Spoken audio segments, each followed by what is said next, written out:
2026 বিধানসভা নির্বাচনের আগে তৃণমূলের রণকৌশল। বিধানসভা নির্বাচনের আগে তৃণমূলের সাংগঠনিক রণকৌশল দেখে নিন।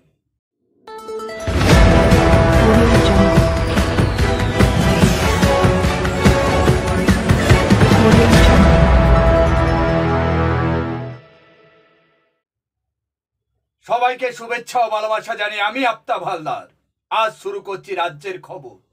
2026 সালের বিধানসভা নির্বাচনের জন্য পুরো দমে সাংগঠনিক কাজ শুরু করে দিয়েছে তৃণমূল কংগ্রেস।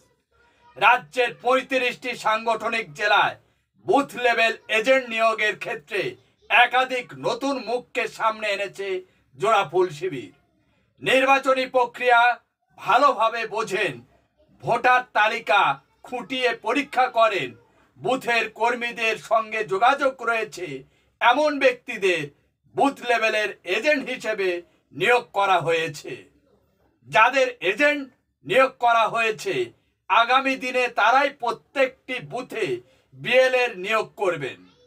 ভুয়ো ভোটার খোঁজার কাজ রাজ্য জুড়ে জারি রেখেছে তৃণমূল কংগ্রেস। প্রত্যেকটি জেলায় চলছে স্ক্রুটিনি পর্ব।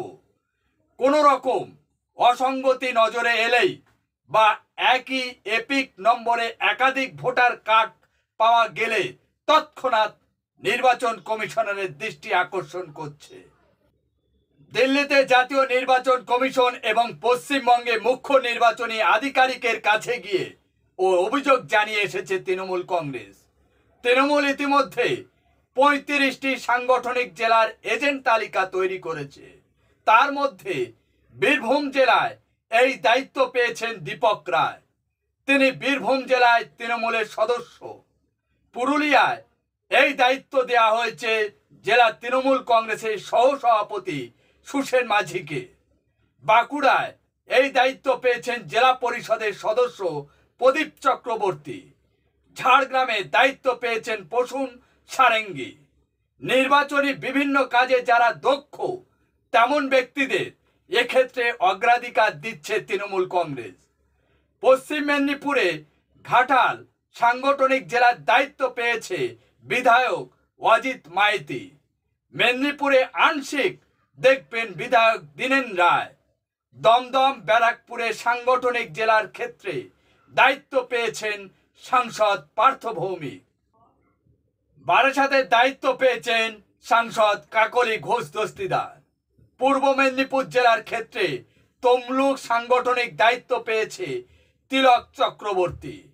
কাঁথি সাংগঠনিক জেলার দায়িত্ব পেয়েছে বিধায়ক উত্তম বারিক। দক্ষিণ কলকাতা তৃণমূলের রাজনৈতিক শক্তির ভিত হিসাবে চিহ্নিত। সেখানে দায়িত্ব পেয়েছে কলকাতার পৌরসভার কাউন্সিলর বৈশ্বনাথ চট্টোপাধ্যায়। তিনি দীর্ঘদিন ধরে নির্বাচনী কাজকর্মের সঙ্গে জড়িত ও দক্ষ।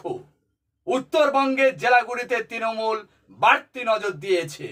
উত্তরবঙ্গে তৃণমূল কংগ্রেসের কাছে রাজনৈতিক জমি পুরো মাত্রায় শক্তিশালী নয় এখনো। তাই আগামী দিনে সংগঠনকে শক্তিশালী করতে বাড়তি নজর রয়েছে শাসক দলের। তাই নির্বাচনী সাংগঠনিক এজেন্ট পদে দক্ষতা এবং তারুণ্যের মিশ্রণ ঘটানো হয়েছে। আলিপুরদুয়ারের দায়িত্ব পেয়েছেন বিধায়ক সুমন কাঞ্জিলাল। তিনি বিজেপি থেকে তৃণমূলে যোগদান করেছিলেন। কোচবিহারের দায়িত্ব পেয়েছেন অভিজিৎ দেবভৌমি। এখনো বেশ কিছু রিপোর্ট আমাদের কাছে আসেনি। যখন আসবে তখন নিশ্চয়ই আপনাদের কাছে বলবো। যে রিপোর্টগুলো এসেছে সেগুলো তুলে ধরলাম। আজ এখানে শেষ করছি। সবাই ভালো থাকবেন, সুস্থ থাকবেন। Tata, bye bye.